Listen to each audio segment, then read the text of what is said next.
Hello and welcome back to my channel where I like to have fun with all things beauty while being critical about what I accept into my collection. Today I'll be mostly talking about the new DANESSA MYRICKS LIGHTWORK 6 palette. So I just got this yesterday afternoon, so this is very much a first impression. And in an ideal world, I would be doing a get ready with me and using it on camera. However, I don't think I'm nearly at the point yet where I can use especially a more colorful palette like this and really make it look its best putting it on camera.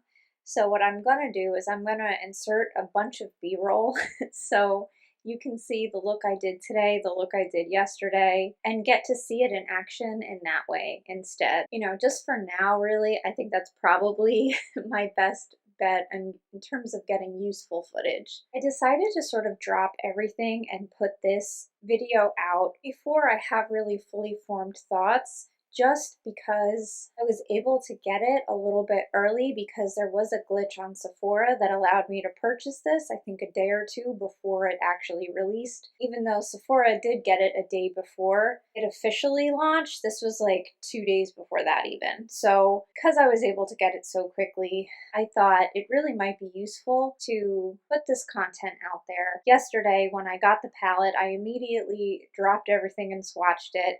And I put all of that out on Instagram, and I did make a YouTube short. However, because I'm so new to all of this, I did also want to put this stuff in a video just to have it all in one place, and I absolutely plan on talking about this palette again in the future where I do have more long-term thoughts.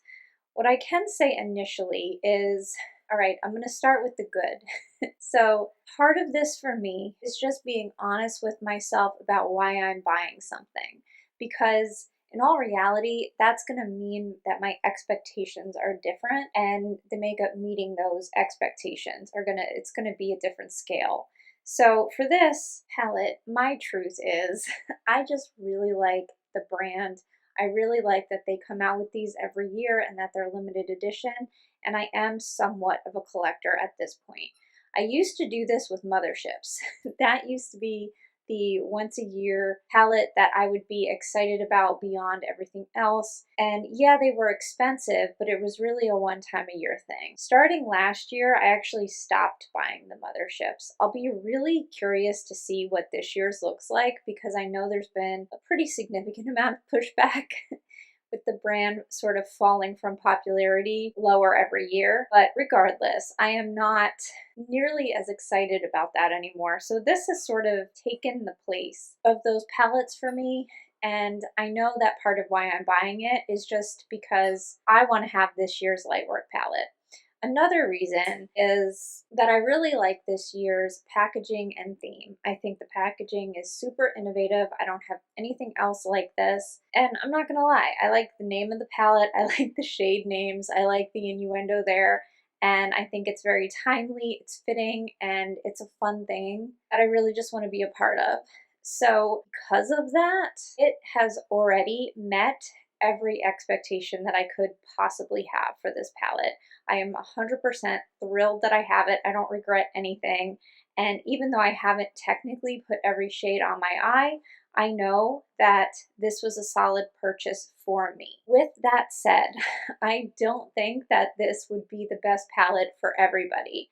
And number one is just anybody who has a large indie eyeshadow collection, who has multi-chromes already, this is not going to really add anything significant to your collection. A lot of these multi-chromes and duochromes are very common color combos, and even though they're nice, they're not groundbreaking. I would say if I'm really honest with myself and I look at this year's compared to last year's, I don't even think they're different enough that you would need both. So I don't think this palette is going to bring anything new to your collection that you didn't already have outside of the really innovative packaging, which I do enjoy. because this packaging is pretty sturdy. This is the packaging from last year, but it is nowhere near as sturdy as this, and especially the travel version. It feels very secure, and it makes me want to bring some of those more special shades with me when I do travel, which is rare, but it does happen, and when it does, I do like to have some fun makeup with me, but I don't want to worry about breaking $100 palettes. So this really sets it apart for me and makes this something that warrants its existence in my collection. So not a great purchase if you have a big indie collection, not a great purchase if you don't like colors, if you don't genuinely wear colorful eyeshadow. Obviously, you know, there's some more neutral shades here, but the majority of it is definitely more colorful. So I don't think, no, just the bottom row of this would really make it worth much to somebody who wouldn't utilize more of the palette than that. What I used to do when I was evaluating eyeshadow palettes was sort of go through them shade by shade and do a percentage. So I could look at a palette and say, I'm going to use 80% of that palette, or 50%, you know, depending on the color story. Now I actually experiment a lot more than I ever used to, so I do use significantly larger portion of it, but even within that, I am less likely to repeatedly reach for especially darker shades unless I'm putting them in the outer corner. So like darker mattes, I'll use all the time. Darker shimmer shades though, I don't think are flattering on me. I have more mature skin, so I tend to just gravitate towards lighter colors when it comes to shimmer. So, you know, I really wanted to get all of that out of the way because I am personally excited about this palette, but I don't want that to come across as me thinking that this is crazy, unique, or revolutionary, because I genuinely don't. I look at these colors and I think they're good.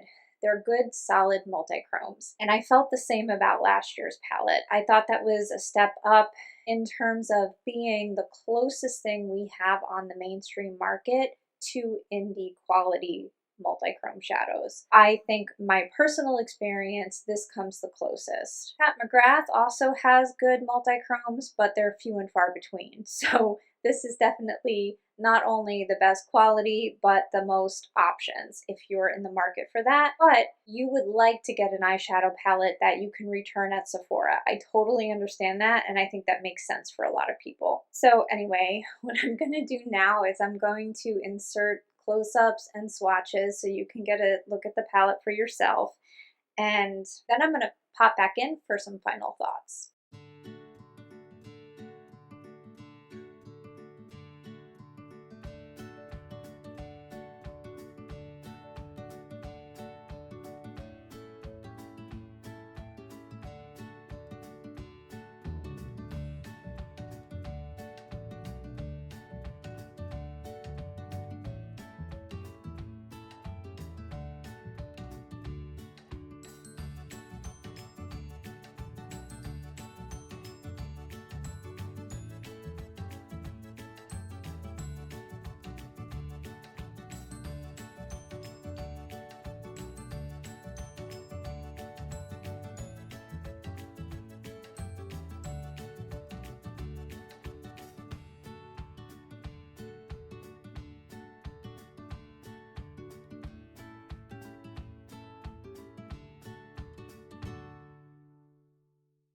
All right, so one thing that I wanted to include was I wanted to take at least one swatch on a deeper base. I know most people who work with multi-chromes and duochromes know that for some of the shades, you can change them dramatically by putting them on top of a deeper base. So I put a swatch on top of the Urban Decay Primer Potion. Then my middle swatch is on top of Bare Skin. On the swatch closest to my knuckles is the color on top of a black eyeshadow primer. Ideally, I would have done that for all of the shades, but I chose to start with the shade Joy because I thought it had a more noticeable shift.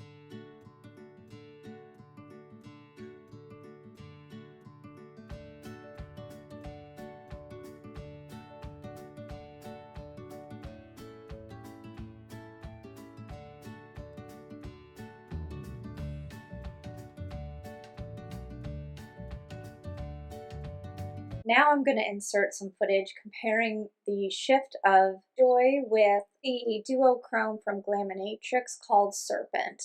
As you can see, the shift is definitely more obvious on the Glaminatrix shade. I chose to compare these to them because, in my opinion, Glaminatrix has one of the best multi-chrome formulas and their shifts are super noticeable. You know, one thing that makes this whole thing difficult is just the fact that it's hard to photograph multi-chromes effectively. I know in an arm swatch, they really don't show off the best, and because the eyelid is curved, it always looks better in real life. I know for some crazy reason, even when I can look in the mirror and clearly see a shift like I can today, when I look in the mirror, I turn my head a little bit and it's pretty dang noticeable, but in my photos, they just never look that good. In my opinion, the Glaminatrix shadows are just shiftier. They just are. So I thought it was worth comparing these to them just in case you are wondering how noticeable the shift is. I would say it is good, it's not the best. And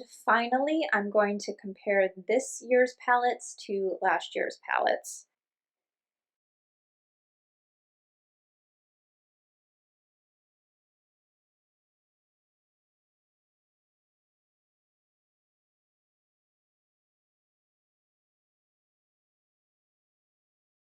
Probably the most obvious difference is that last year's palette had a number of different formulas in it, whereas this year's palette has a lot less. I believe that I see at least 3 different formulas, but the formulas are all a lot more similar to each other than they were last year. So for example, probably the most different shade is the one called Unbound, this white shade here. It is quite thick and a lot more emollient than the other multi-chromes, and that reminded me a lot of some of the shades in here that were more thick, like Brave and Invincible.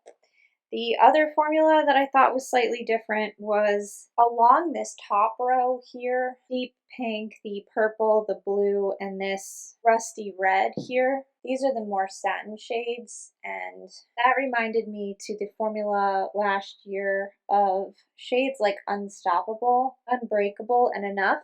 I think they were described as a suede shade, and they really do feel like that. Like, they really do feel like suede. So I thought that was worth mentioning. Every single other shade, on the other hand, is that really nice, thin, easy to use multi-chrome formula that I fell in love with last year. And that's most similar to the shades Loved, Protected, Evolving last year. Just the more thin formula duochromes that do a really good job being impactful without creasing, having fallout, or any of the negative things that come along sometimes when a formula is too thick. So that's going to be about it for today. I really hope that was somewhat useful. My game plan right now is to come back in a few weeks and go over my final thoughts on this palette after I've really had some time to let it marinate and also before it's sold out. So you can see a bunch of different eye looks and get a better idea if this is for you. I would say if you're looking for more information in real time though, definitely follow me on Instagram because I will be posting every look I do from this point forward there first. For some crazy reason this month, I went from all summer buying almost no eyeshadow at all to one after another getting like 7 new palettes, which is really crazy for me. Most of these were not actually new palettes. Most of these were because they were on sale. So the most recent one that arrived was the Machina palette from Blend Bunny Cosmetics. I had never tried anything from Blend Bunny, and when I first saw this palette on the internet, I did not like the color story. I was 1000% not interested in this, even though I wanted to try their formula. This would have never been the palette I chose to do that. However, this went on sale and I got it for $15. This is a 24 pan palette for $15, and that is absolutely insane. I cannot wait to get my fingers in this, but I will absolutely be talking about that palette in an upcoming ranking. Another palette I got on crazy discount was this Gourmande Girls Haunted palette. I think I got this for like $16, It might have been a little bit over 20 with shipping added, but still, I mean, an absolute steal. This I have used, and I think I've done 2 looks with this so far, so I'll include a photo of that, but I'm going to be chatting a little bit about that one as well. Then full price, I got this Glaminatrix Nocturnal palette. They re-released this, and Glaminatrix is my favorite eyeshadow brand, period. They just have my absolute favorite formula in the whole world, so I've barely gotten to touch this, unfortunately, so I hope to do that soon. I got that palette right after I got this one, the Barely Basic from Glaminatrix. I do have a video out all about that one, but I got those 2 together. Then I also picked up the new Nomad Fuji palette, and what I really loved about this is that it just got me to think outside the box. You know, initially I wasn't sure how I felt about the color story, but I like that Nomad sort of forces me to be more creative, and I really love them for that reason. And finally, I picked up Haunted Europe. I already had Ghost Town, so I did want to grab Haunted Europe since they said specifically that this was going to be the last restock. This color story is nothing crazy revolutionary, but I am happy to have it. It's fall, it puts me in the mood for fall. I like their formula enough that I will use it. I'll insert some swatches. Unfortunately, only time will tell if this palette gets as goopy as my Ghost Town. I really loved Ghost Town, and I can still definitely make Ghost Town work, but unfortunately, a bunch of the shades just got really gummy on me, and it's been really difficult to capture that on camera.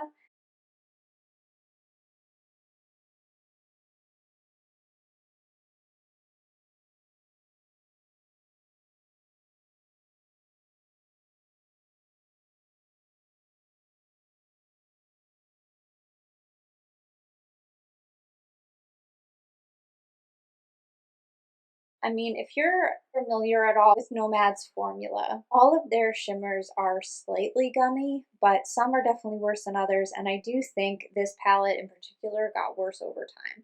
So for that reason, I struggle to recommend it. I think the formula has genuinely improved since those palettes came out. The Fuji palette and the Keys palette, especially the Keys palette, the formula in that is, in my opinion, much better, because it doesn't crease as much, there's not as much thickness, so in my opinion, then the shine is higher. Not only does it not crease, but it also is shinier, so I just like that better. So I have a high hope that I'll like all the palettes from Nomad going forward, but these 2 I would say are solidly good, but they're not my absolute favorite because of that. So anyway, those are all things coming on the horizon, and that's all before our holiday season has even officially started. So I don't know. I'm happy to be able to try some of these brands, and honestly, the more familiar I am with indie brands, the easier it is for me to compare palettes like this, because I definitely don't think you need to spend $128 to have a really exciting and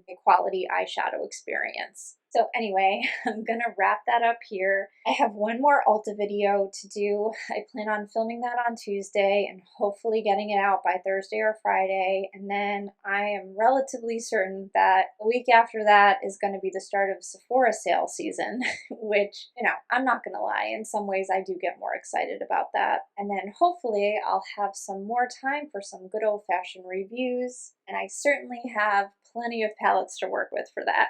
So anyway, I hope you're having a fabulous week. I love you so much, and I'll talk to you soon. Bye-bye.